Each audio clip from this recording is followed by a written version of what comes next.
really sufficient. Winter tyres. This is a winter tyre. It's got studs in it.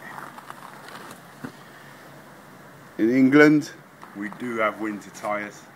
It's just a normal tyre with snow on it. That's our winter tyres. So, I've undone all the nuts, and I'm a bit confused now. We've got Vasta Bako Jul, whatever the hell that means. I think this is the right side. I hope so, because the old man whose car this is, I don't want anything to happen to him. So, here goes.